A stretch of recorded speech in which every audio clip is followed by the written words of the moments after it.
Mali imkanlara sahip olan Müslümanlar bayram günlerinde kurban kesmekle mükelleftirler. Kurban Allah rızası için kesilen hayvanın adıdır.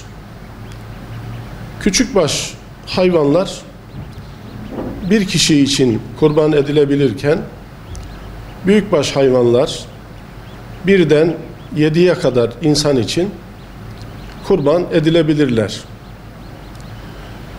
Ortakların tamamının Allah'ın rızasını gözeterek kurban kesmeleri şarttır. Et yemek amacıyla veya farklı bir amaçla kurban olarak kesilen hayvana ortak olunamaz. Dolayısıyla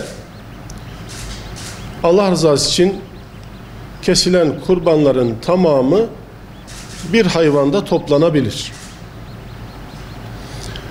Kurban kesildikten sonra kurban vazifesi yerine getirilmiş olur.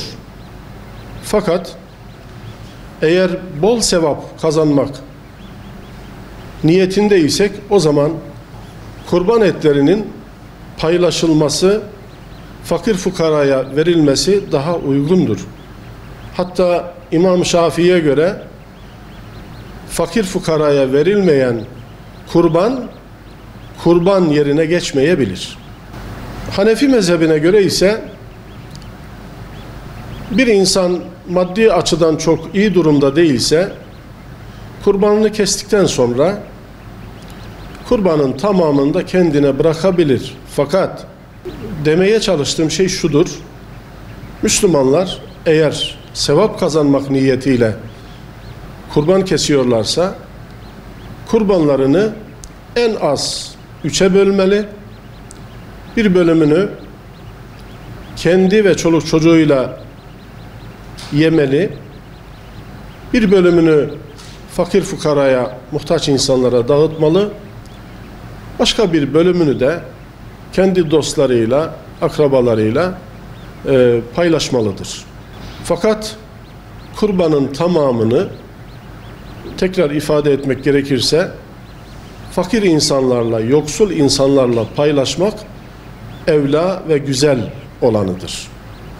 Eğer sevap kazanma niyetiyle bu iş yapılıyorsa, kurban kesiliyorsa paylaşılması daha uygundur.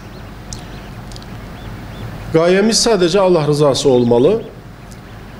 Kurban Müslümanlar tarafından bizzat evlerinde veya uygun yerlerde kesilebileceği gibi vekalet yoluyla da kestirilebilir. Bu vekalet güvendiğimiz bir kuruma veya bir vakfa veya bir derneğe verilip yurt dışında veya yurt içerisindeki fakir fukaraya dağıtılmak üzere bağışlanabilir, vekalet verilebilir. Türkiye Diyanet Vakfı da bu manada kurban alan, dolayısıyla yurt içinde ve yurt dışında kurban kesen bir vakıf olarak yıllardan beri bu hizmetini ifa etmektedir. Kurban kanalıyla, kurban vesilesiyle gönlü İslam'a ısınan birçok insanların da varlığı bize gelen haberler arasındadır ve bu da bizleri mutlu etmektedir. Kurban kesilirken uzuvlarını sağa sola savurmadan, onları torbalarda yenmeyen yerlerini muhafaza etmek ve çöplere taşımak daha uygundur ve bir Müslümanın yapması gereken bir durumdur.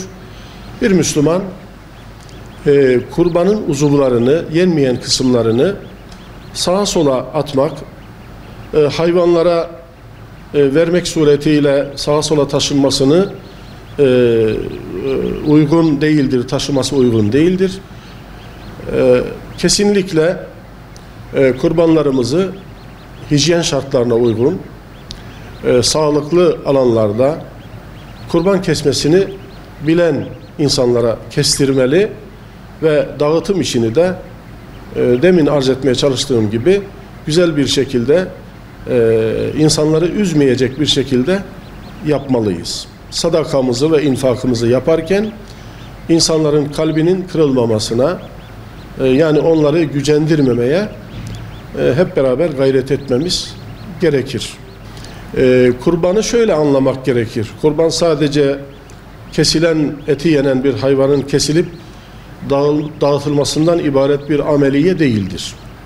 Kurban, Hazreti İbrahim aleyhisselamın oğlu İsmail aleyhisselamı Allah'ın emri üzere kesmek üzere ahdettiği, niyet ettiği güzel bir başlangıçtır. Yani Kur'an-ı Kerim'de şu ifade önemlidir bizim için. Bismillah. İnnallâhe işterâ minel mu'minîne enfusehum ve emvâlehum bi enne lehumul cenne. Allah müminlerden canlarını ve mallarını cennet karşılığında almıştır. Satın almıştır tabiri caizse. Peygamberine de bunu emretti. Onu sınamak amacıyla. Peygamberi hiç tereddüt etmeden oğlunu aldı ve kesmek üzere Mina'ya götürdüğünde Allahu Teala biz onun yerine büyük bir kurban ikram ettik buyuruyor. Onun yerine bir kurban ikram edildi ve tabii ki Allah'ın buradaki amacı bir insanın kesilmesi değil, İbrahim ve İsmail aleyhisselam'ı sınavdan geçirmekti.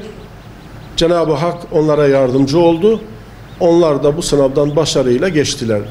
Dolayısıyla değerli kardeşlerim, bir Müslüman dünya hayatında sınavdan, imtihandan geçtiğini unutmamalı. Bize emanet bırakılan malların, hayvanların Rabbimiz tarafından bir imtihan vesilesi olarak bize verildiği unutulmamalı ve bunların bezli harcaması, bunların infakı da Allah'ın rızasına uygun yapılmalıdır. Rabbimden ibadetlerimizin makbul olmasını temenni ediyorum. Hepinizin bayramını tebrik ediyorum. Bütün Müslüman kardeşlerimizi, bütün hemşehrilerimizi Kurban Bayramı'nda muhabbetle, sevgiyle, saygıyla selamlıyorum.